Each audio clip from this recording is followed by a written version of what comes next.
Hello friends, welcome to JKS Coach. So in this video we are going to finish this science and technology part of the current affair नवंबर 2024. ठीक है, तो नवंबर 2024 का current affair करेंगे. उसमें हम कौन सा पार्ट करेंगे? Science and technology. Okay, let us start. ठीक है, तो मैंने इसको कुछ शॉर्ट टॉपिक्स में इसको फर्दर डिवाइड किया. जैसे फॉर एग्जांपल टेक्नोलॉजी, डिफेंस. जैसे हमने देखा था PYQ एनालिसिस में कि questions they comes from defence, science and this technology portion from the defence technology. और हमने देखा था स्पेस से क्वेश्चन पूछे जाते हैं. ठीक है, बेसिक साइज़ के अलावा. तो वही हम देखने वाले हैं. तो सबसे पहले वी हैव दिस सब topic is technology. All right, तो टेक्नोलॉजी में भी हम स्टार्ट करेंगे. सबसे पहला topic that was in the news was this cloud computing. ठीक है, अब इसमें मैं आपको साथ साथ में ये भी बताऊंगा कि प्री पर्सपेक्टिव से कौन सा पार्ट इंपॉर्टेंट है और मेंस पर्सपेक्टिव से कौन सा पार्ट इंपॉर्टेंट है. बिकॉज क्योंकि जब भी हमको करंट अफेयर पढ़ना है तो हमको ओवरवेलम नहीं होना है कि इससे कि हमको सारा कुछ आना चाहिए. हमको बस ये आइडेंटिफाई करना आना चाहिए कि हमको प्री के लिए कौन सा पार्ट इंपॉर्टेंट है और मेंस के लिए किस तरह के क्वेश्चंस बन सकते हैं. ठीक है, now this cloud computing it is a concept. ठीक है, अब कॉन्सेप्ट है तो प्री में इसमें बेसिक्स पूछे जा सकता है. जैसे कि हमने देखा है वर्चुअल रियलिटी, ऑगमेंटेड रियलिटी के बीच में डिफरेंस, वैसे ही क्लाउड कंप्यूटिंग के बीच में बेसिक क्वेश्चंस आ सकते हैं स्टेटमेंट वाले. ठीक है, अब इसमें मेंस की किस तरह के क्वेश्चंस आ सकते हैं. जैसे फॉर एग्जांपल मेंस में हमारे पास साइंस एंड टेक्नोलॉजी का टॉपिक है, हमारे पास टेक्नोलॉजी है, तो टेक्नोलॉजी का सब टॉपिक हमारे पास क्लाउड कंप्यूटिंग आ सकता है और उसकी एप्लीकेशन पूछ सकते हैं.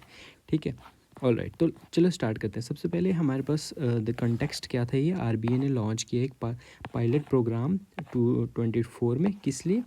कि लोकल क्लाउड स्टोरेज देगा ये किसको?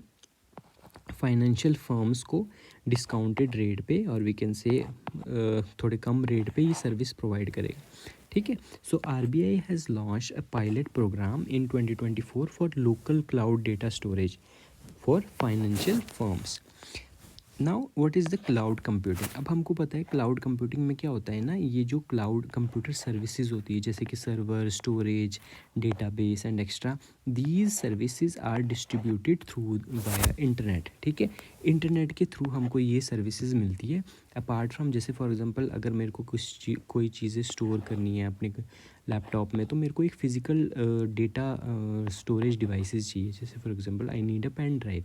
ठीक है, लेकिन इसमें ये जो सर्विसेज होती है these are distributed through internet. तो ये इंटरनेट से मेरे को ये सर्विस मिलती है. लाइक फॉर एग्जांपल अब मैं ये क्लाउड में स्टोरेज कर सकता हूँ, या जो मेरे पास गूगल ड्राइव है उसमें स्टोर कर सकता हूँ ये वाली चीज़ें, या जो भी मेरे को स्टोर करना है.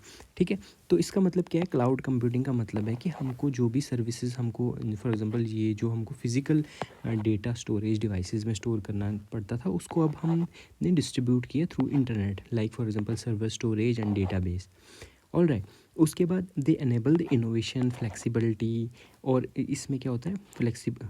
Flexible resource allocation and cost saving होता है. और ये एलिमिनेट करता है इंडिविजुअल्स और ये जो भी हमारे पास बिजनेसमैन हैं उनको सेल्फ फिज़िकल स्टोरेज या रिसोर्सेज नहीं, उनको ज़रूरत नहीं है उसकी. ठीक है, तो सबसे पहले हमारे पास क्लाउड कंप्यूटिंग का आर्किटेक्चर अगर हम देखें तो इसमें इस तरह का आर्किटेक्चर होता है. सर्वर्स होते हैं, जैसे फॉर एग्जांपल डेस्कटॉप सॉफ्टवेयर, जो भी हमारे पास डेटा है उसको हमने एक राउटर के थ्रू, इंटरनेट के थ्रू हम उसको या तो ये फ़ोन से, ठीक है, या तो ये लैपटॉप से, या तो प्रिंटर से, जहाँ से भी हम क्या कर सकते हैं इसको राउटर के थ्रू क्लाउड कंप्यूटिंग में स्टोर कर सकते हैं और उसको वापस से एक्सेस भी कर सकते हैं. ठीक है, ऑल राइट, तो इसमें हमारे पास बड़े सारे जो डिवाइसेस हैं वो कनेक्ट हो सकते हैं थ्रू द सेम हमारे पास क्लाउड कंप्यूटर. ठीक है, अब हम देखेंगे इसमें. ठीक है, अब देखो सबसे पहले ये जो इसका कॉन्सेप्ट है कि ये क्या सर्विसेज प्रोवाइड करता है, दिस इज बेसिक. कि हमको प्री में ऐसे इसमें क्वेश्चन पूछे जा सकता है. अब मेंस में क्या क्वेश्चन पूछे जा सकते हैं? Like for example application part पूछे जा सकते हैं, या इंडिया ने क्या किया है. और ये क्लाउड कंप्यूटिंग हम गवर्नेंस, फॉर एग्जांपल एप्लीकेशन में भी they will become specific. For example they will ask us in the Indian governance में हम क्लाउड कंप्यूटिंग का कैसे यूज़ कर रहे हैं. ठीक है, और चैलेंजेस क्या हैं, ये पार्ट हमें साइंस एंड टेक्नोलॉजी मेंस में पूछा जा सकता है. ठीक है। अब ये टाइप्स में इसमें थोड़ा ज़्यादा टेक्निकल है, फिर भी मैं थोड़ा समझाने की कोशिश करूँगा, इतनी हमें ज़रूरत नहीं है। ठीक है, लाइक फॉर एग्जांपल हमारे पास टाइप्स जो होती है क्लाउड कंप्यूटिंग की, वो दो तरह की होती है। एक तो डिप्लॉयमेंट मॉड्यूल के बेसिस पे हम देख सकते हैं, दूसरा हम देख सकते हैं क्लाउड कंप्यूटिंग की सर्विसेज के बेस पे।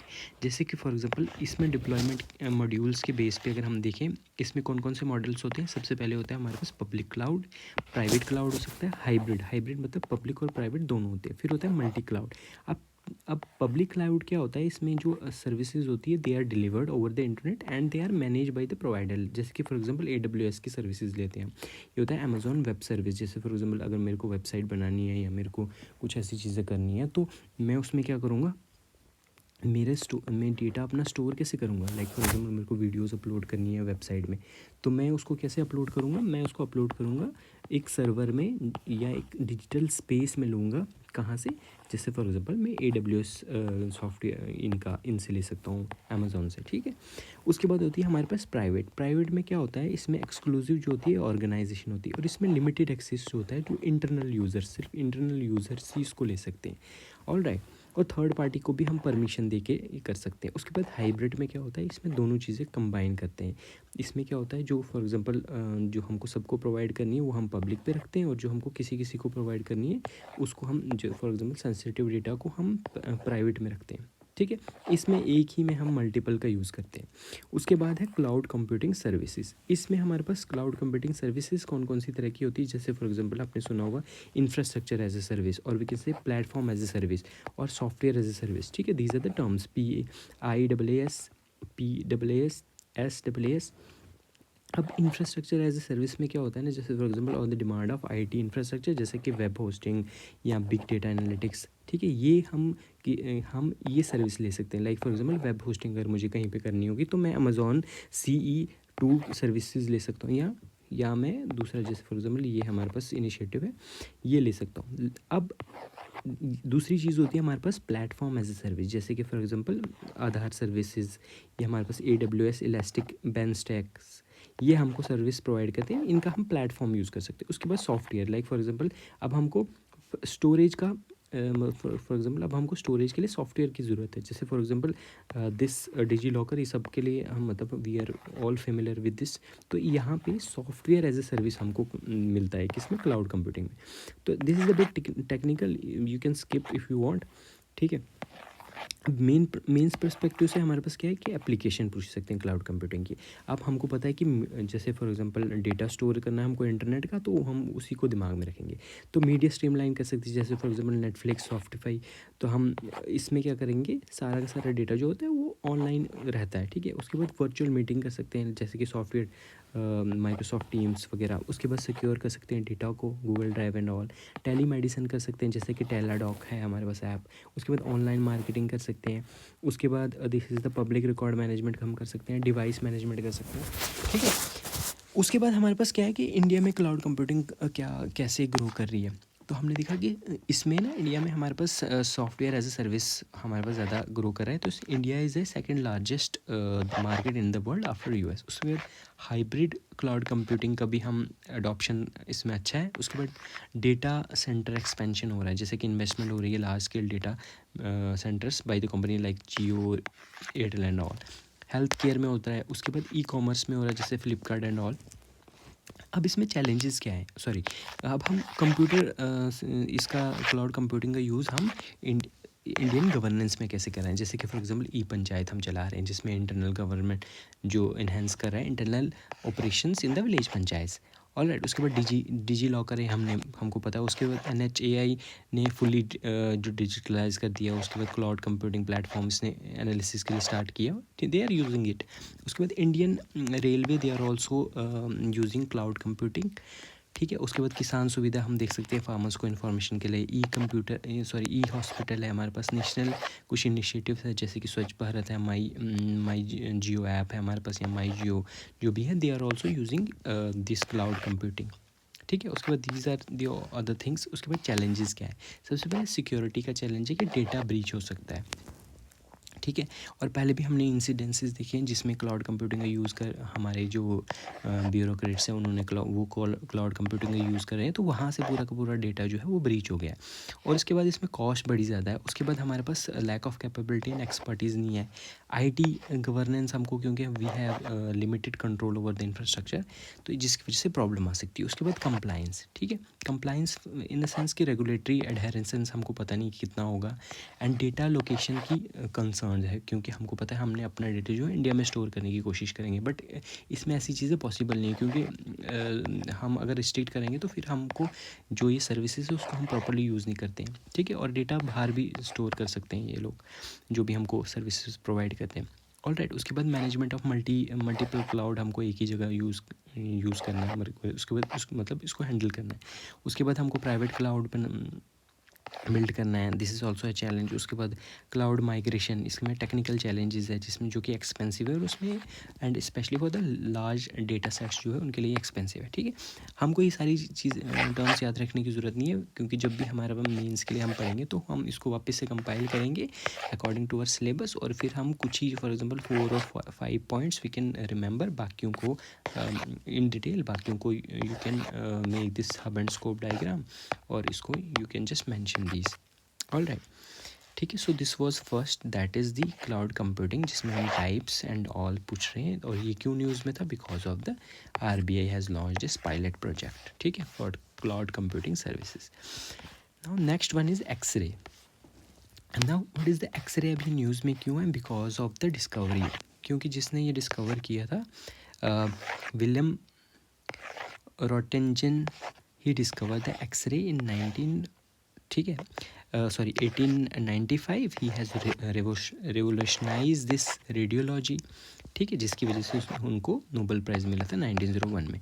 अब सबसे पहले इसमें एक्सरे के बारे में थोड़ा सा हम देखते हैं कि एक्सरे जो होती है, हमको पता है EM वेव्स होती है, इलेक्ट्रोमैग्नेटिक वेव्स होती है, जो कि हमारी बॉडी के इंटीरियर पोर्शन की इमेज निकालती है। अब इनका एक्सरे नाम इसलिए पड़ा बिकॉज ऑफ उनको पता नहीं था ये what are these radiation, so he name them as an unknown radiation, that is the x radiation. अब इसकी wavelength between gamma and UV rays के बीच में होती है। उसके प्रॉपर्टीज़ ये इंपॉर्टेंट है कि it can travel in the straight line, require high voltage, no charge, कोई भी चार्ज नहीं होता, it can also travel in the vacuum. अब for example this is bit detailed, फिर भी हम देखते हैं थोड़ा सा ये काम कैसे करता है। फॉर एग्जांपल प्रोड्यूस कैसे होता है, इमेज कैसे बनाता है, हमको पता है। इसमें ना हाई जो कहाँ से प्रोड्यूस होता है, हाई वेलोसिटी इलेक्ट्रॉन जो होते हैं वो हिट करते हैं मेटल प्लेट में, तो वहाँ से हमको एनर्जी निकलती है, वो एनर्जी एज एन एक्सरे निकलती है। तो अब जो एक्सरे होती है ना, इनका बीम अगर हम किसी भी टिश्यू से पास करेंगे तो फिर ये क्या करते हैं, मेटल पे एक इमेज क्रिएट करते हैं। अब इसमें अगर टिश्यू का इंटीग्रेशन हम देखेंगे तो सॉफ्ट टिश्यू, डेंस और we can say dense material जो होता है उनमें अलग अलग इमेज देता है। Like for example soft tissues जो होते हैं वहाँ पे एक्सरे जो होते हैं उनसे पास हो जाती है, जिसकी वजह से x-ray pass through and appear darker on the image. यहाँ पे डार्क हमको ये दिखती है। लेकिन अगर हम डेंस, अगर आपने देखा होगा एक्सरे, तो उसमें जो मसल्स वगैरह होती है दे डार्क, और उसके बाद हमारे पास डेंस मटेरियल जो होता है, for example bones and all, they absorb these radiation, उसकी वजह से क्या होता है, लाइटर इमेज दिखती है। तो so we can differentiate between these, ठीक है। अब हमको पता है इसकी एप्लीकेशन, हम सिर्फ ये देखेंगे एप्लीकेशन क्या है, बिकॉज दिस इज़ मेरे को वैसे ये पूछा जाएगा, फिर भी हम इसकी सिर्फ एप्लीकेशन देखते हैं।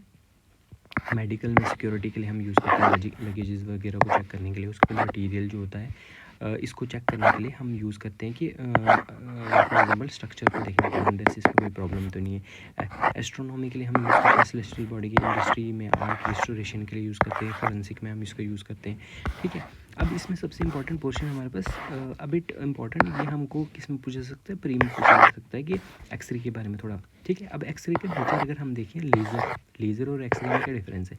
लेज़र ये होती है, आपने देखी होगी, these are the light waves, हमको इसलिए दिखती है। और एक्सरे क्या होती है, they are electromagnetic waves, so we can't see them by our own naked eyes, ठीक है। उसके बाद वेवलेंथ अगर देखें तो हमको पता है लेज़र है तो ये विजिबल या नियर जो इंफ्रारेड रेड होती है इसके पास होती है, that is the low wavelength, ठीक है। अगर हम एक्सरे की देखें, they are the short wavelength, ठीक है। उसके बाद हम देखेंगे यूजेस अगर हम देखें तो लेज़र के हम मेडिकल में सर्जरी आई ट्रीटमेंट के लिए, कम्युनिकेशन मटेरियल को कटिंग करने के लिए यूज़ करते हैं। और अगर हम एक्सरे का देखें in the medical, it is use for सीटी स्कैनिंग। और इसके बाद हम देखते हैं कि सिक्योरिटी स्क्रीनिंग के लिए, मटेरियल के एनालिसिस करने के लिए भी यूज़ करते हैं हम एक्सरे को।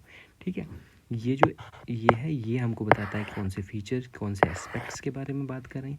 दिस शोज़ कि इसका पहले और दूसरे में डिफरेंस। ठीक है, ये साइन मैंने बनाया हुआ है, ये तो चलो ये वाला साइन है। ठीक है, यू कैन इजीली आप देख सकते हैं, आराम से दिख जाएगा। उसके बाद पेनिट्रेशन पावर, इसमें लिमिटेड पेनिट्रेशन पावर होती है लेज़र में, सरफेस एप्लीकेशन ही हम इसलिए इसका करते हैं। यहाँ पे हाई पेनिट्रेशन पावर होती है, बॉडी के पास थ्रू, मतलब बॉडी के आर पार पास हो जाती है। इसमें सेफ्टी जनरली ये सेफ़ होता है, और ये जो होता है हैज़र्डस होता है, इसलिए हमको सेफ्टी की ज़रूरत पड़ती है, इसलिए बार बार एक्सरे नहीं हमको रिकमेंड करते कराना। उसके बाद this is generated from the atoms और मॉलिक्यूल्स, ये हमको पता ही है, जब कोई इलेक्ट्रॉन किसी भी मेटल को हिट करता है तो वहाँ से हमारे पास एक्सरेज हैं।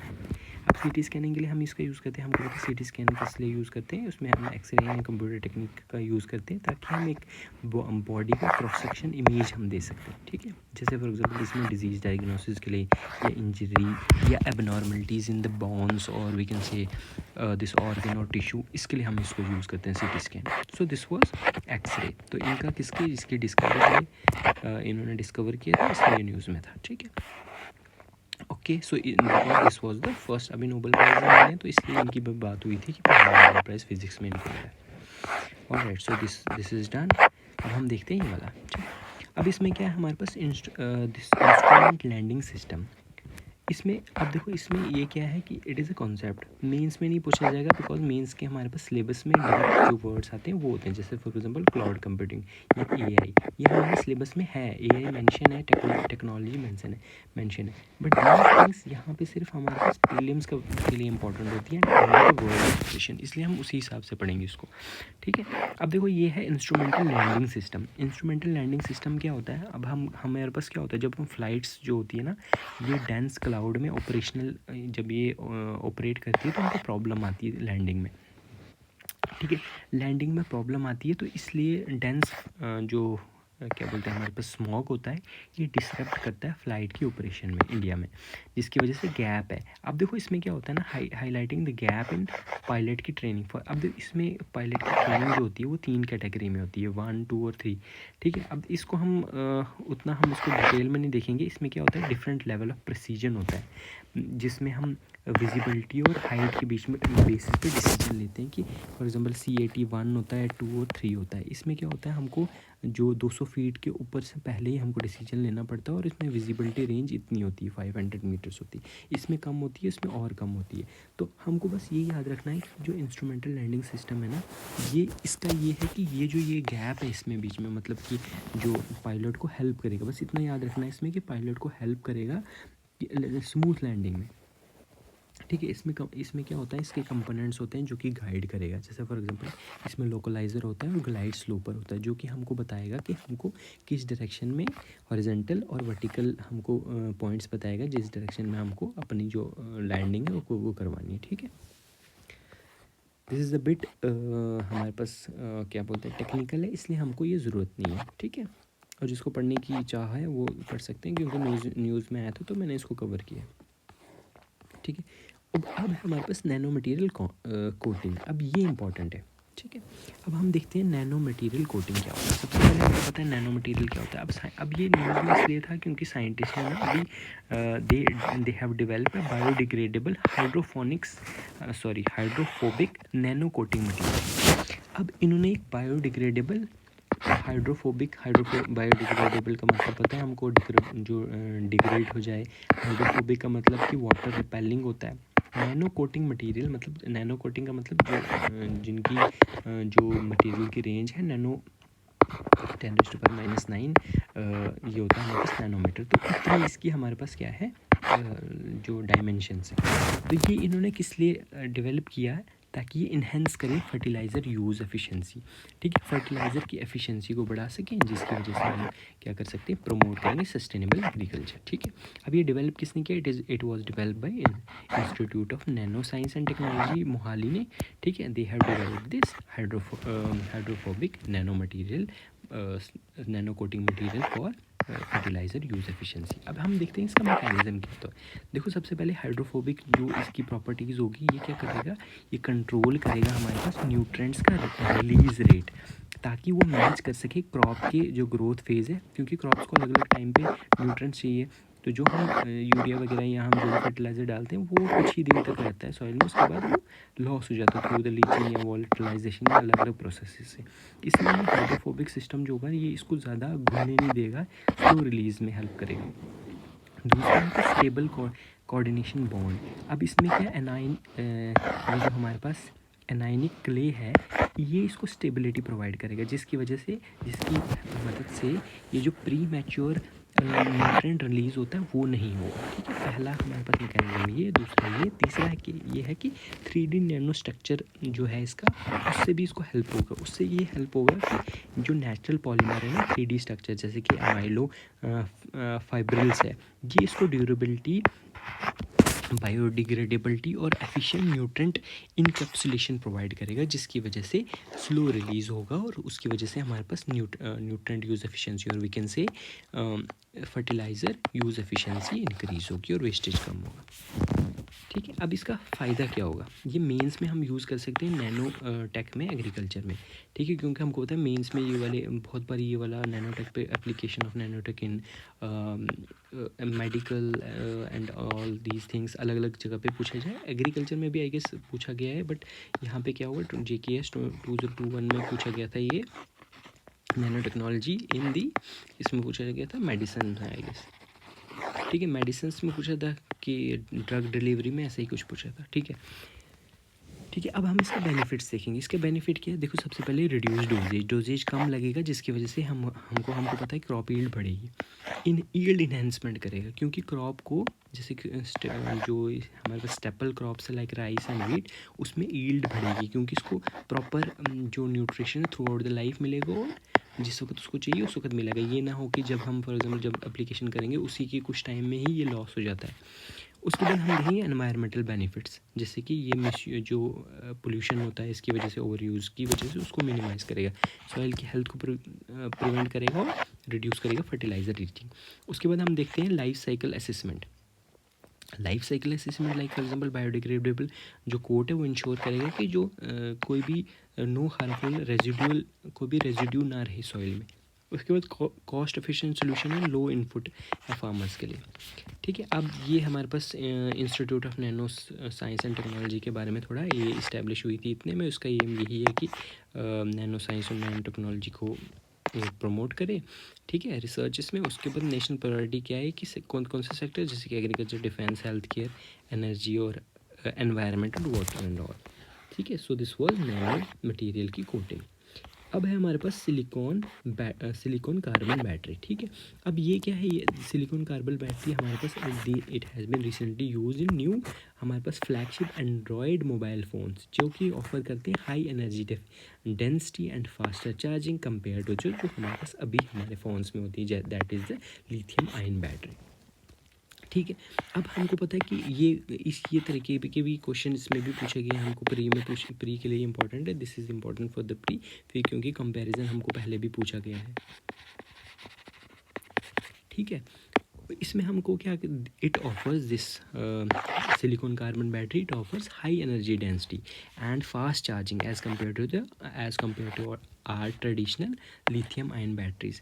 अब इसमें सबसे पहले ये होती क्या है सिलिकॉन कार्बन बैटरी। हमको पता है कि सिलिकॉन कार्बन बैटरी ये एडवांस टेक्नोलॉजी से बनी है, जिसमें सिलिकॉन और कार्बन कंपोजिट्स का यूज़ किया है एनोड में बनाने के लिए, इन कंपैरिजन टू जो हमारे पास ट्रेडिशनल है लिथियम आयन बैटरी, जिसमें ग्राफाइट का यूज़ होता है। तो ग्राफाइट का यूज़ एनोड बनाने के लिए उसके बजाय हमने क्या यूज़ किया, we have use this silicon carbon composite material.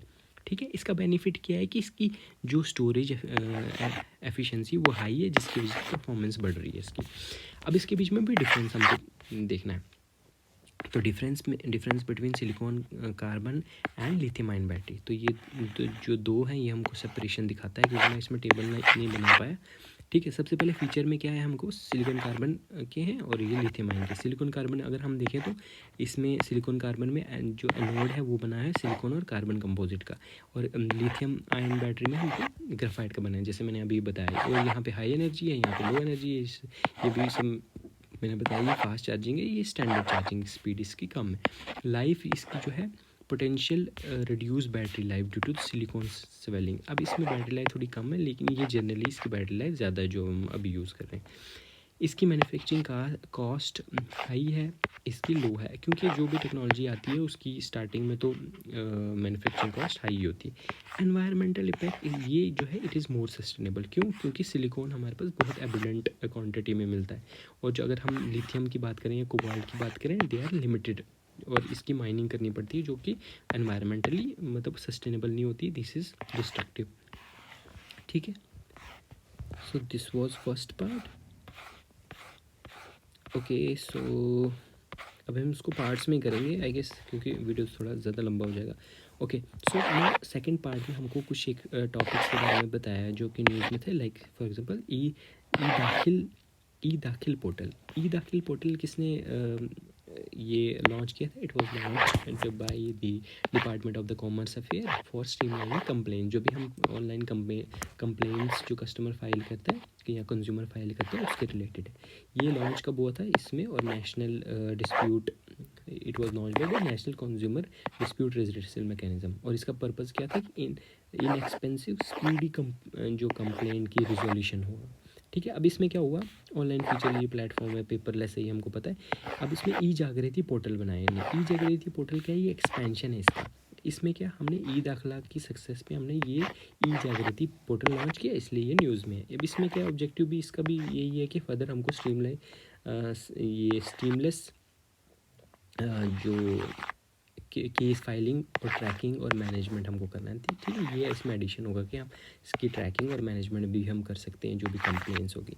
तो हमको बस ये याद रखना है कि ई दाखिला पोर्टल और e Jagriti portal it is related to the consumer dispute redressal commission. बस ये इतना ही है, दिस इज़ इम्पॉर्टेंट। हमको बस वर्ड एसोसिएशन पता होनी चाहिए, this is important for the prelims.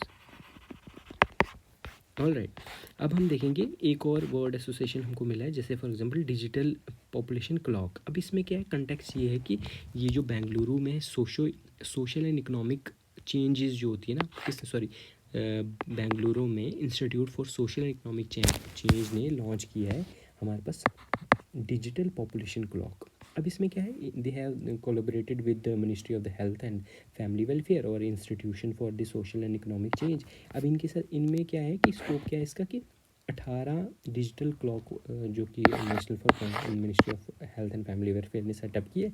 इसमें क्या होगा ना, अपडेट होगा हर ये